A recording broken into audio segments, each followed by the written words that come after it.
বাংলাদেশ জামাত ইসলামকে তিনটি কারণে শেখ হাসিনা বন্ধ করতে চায়, নিষিদ্ধ ঘোষণা করতে চায়। প্রথমত, আমি এই সিদ্ধান্তের তীব্র নিন্দা জানাই বাংলাদেশের সকল জনতার পক্ষ থেকে। আমি মনে করি ফেসিবাদের শেষ পতনের আগ মুহূর্তে এটা হচ্ছে তার শেষ পেরেক, যেটা জামাতের উপরে তিনি দিতে চান এবং জামাতকে নিষিদ্ধ করতে চান। কি সেই তিনটি কারণ যেই কারণে শেখ হাসিনা হঠাৎ করে জামাত ইসলামকে নিষিদ্ধ করতে চায়? প্রথম কারণটি হচ্ছে, আপনারা জানেন গত কয়েকদিন পর্যন্ত বাংলাদেশের নাগরিকদের উপরে যে অত্যাচার, জুলুম, নির্যাতন, নিপীড়ন চালিয়েছে, এই জুলুম, নির্যাতন, নিপীড়নকে ঢাকতে প্রায় 300-400 মানুষ এখন পর্যন্ত হত্যা করেছে। এই হত্যার দায়ভার আওয়ামী লীগ না নেওয়ার জন্য সারা পৃথিবীতে আওয়ামী লীগের ব্যাপারে যে সিসি রব উঠেছে, এই রবকে মোছার জন্য সারা বাংলাদেশের মানুষ যে আওয়ামী লীগের বিরোধিতা করছে, সেই বিরোধিতাকে ভিন্নভাবে প্রভাবিত করার জন্য শিক্ষার্থীদের আন্দোলনে যে সারা বাংলাদেশের মানুষ স্বতঃস্ফূর্ত অংশগ্রহণ করেছে, সেই অংশগ্রহণকে ভিন্ন খাতে প্রভাবিত করার জন্য আজকের এই গাড়িগুড়ি পুড়িয়ে সরকার যে সমগ্র বাংলাদেশের খুনকে জায়েজ করতে চেয়েছে, শহীদদের সাথে তামাশা করছে, শহীদি পরিবারের সাথে তামাশা করছে, শিক্ষার্থীদের সাথে তামাশা করছে। এক বাক্যে গত 7 দিনে ঘটে যাওয়া এই নির্মমতা, এই নিষ্ঠুরতা, এই অপকর্মটি মুছে ফেলার জন্য, জনগণকে ভিন্ন জায়গায় কনভার্ট করে দেওয়ার জন্য, তথা আপনার এতগুলো মানুষ মেরেছে, এই মানুষগুলোর ইতিহাস আর আপনার কাছে থাকবে না, জনগণ এ নিয়ে আর ব্যস্ত থাকবে না, জনগণ কোনো অবস্থায় এটা জানবে না। জনগণ এখন নতুন একটি ইস্যু পাবে, সেটা হচ্ছে জামাত ইসলাম নিষিদ্ধ।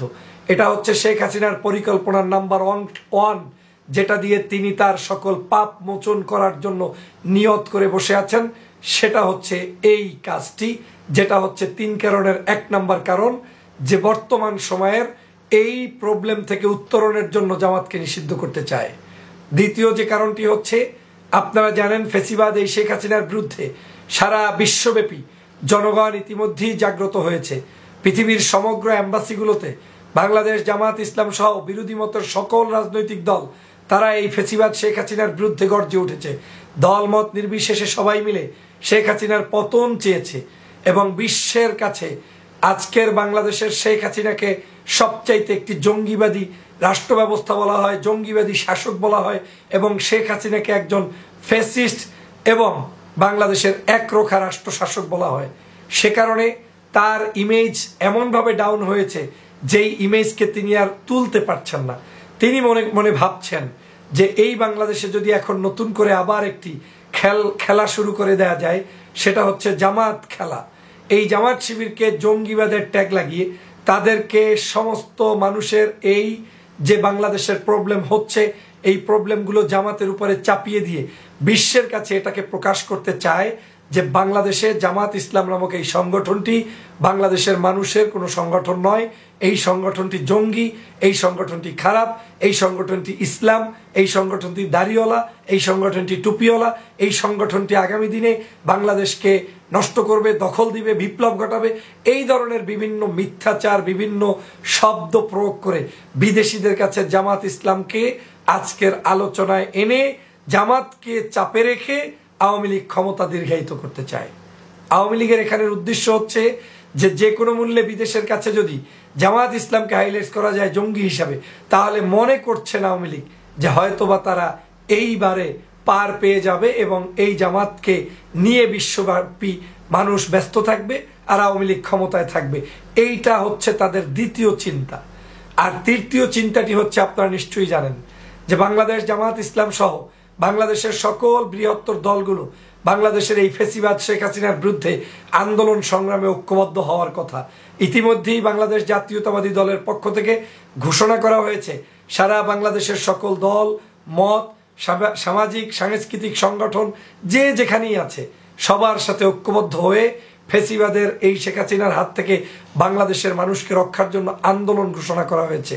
এই আন্দোলনটার মধ্যে বিএনপি ইতিমধ্যেই তাদের নিজস্ব প্যাডে, তারা তাদের মির্জা ফখরুল ইসলাম আলমগীর সাহেবের স্বাক্ষরিত প্যাডে জামাত ইসলামের নাম ঘোষণা দিয়ে বলেছেন যে এই মুহূর্তে দেশের স্বার্থে জামাত ইসলাম সহ অন্যান্য সামাজিক সাংস্কৃতিক সকল সংগঠনের সাথে আমরা ঐক্যবদ্ধ হতে চাই, এমনকি বাংলাদেশের অন্যান্য যত ইসলামী দল আছে তাদের সাথে ঐক্যবদ্ধ হতে চাই।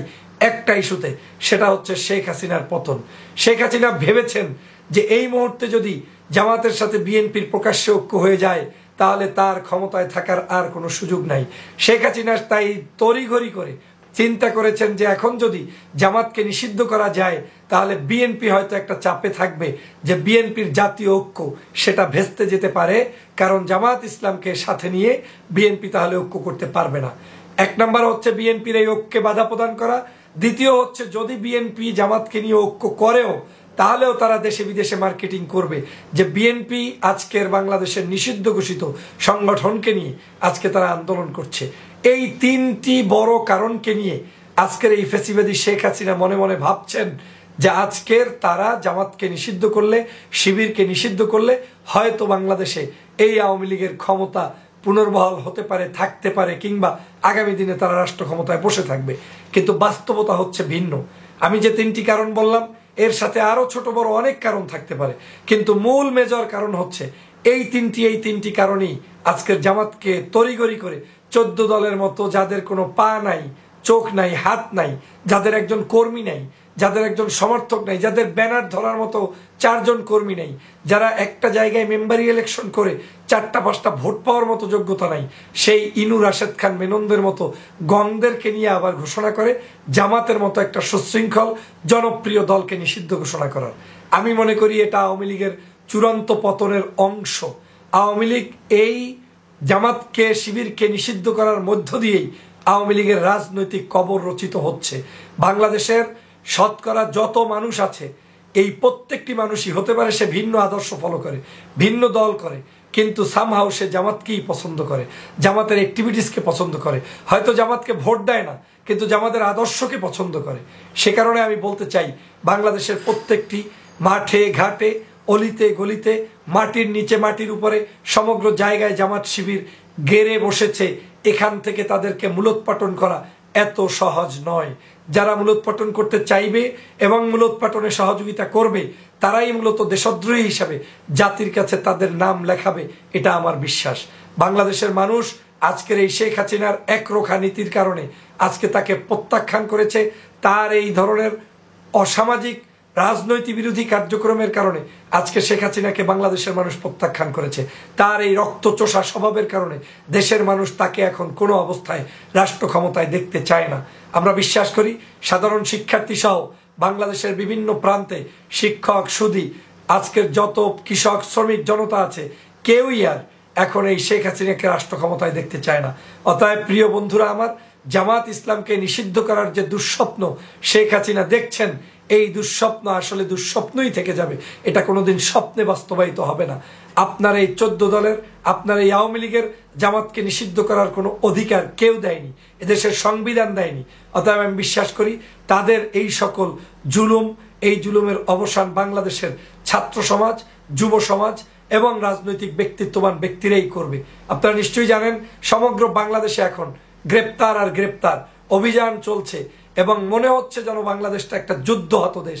আমি মনে করি এই বাংলাদেশের এখন যে যুদ্ধের পরিবেশ চলছে, ডক্টর মোহাম্মদ ইউনূস সাহেবের সাথে তাল মিলিয়ে বলতে চাই, তিনি যেমন বলেছেন যে বাংলাদেশে এখন একটি নিরপেক্ষ স্বাধীন নির্বাচন হতে হবে এবং এই হত্যাযজ্ঞ বন্ধ করতে আজকের সার্কভুক্ত সকল দেশ যদি এই ধরনের হত্যাকাণ্ড সংগঠিত করতে না চায় তাহলে বাংলাদেশের ব্যাপারে কথা বলার জন্য উদাত্ত আহ্বান জানিয়েছেন। তিনি বিশ্ব নেতাদেরকে আহ্বান জানিয়েছেন। আমিও মনে করি বিশ্ব নেতা সহ বাংলাদেশের সকল মানুষই এই ফ্যাসিবাদের কবর রচিত করবে, মূলোৎপাটন করবে এবং জামাত শিবির বাংলাদেশে ছিল, আছে, থাকবে। সবাইকে ধন্যবাদ।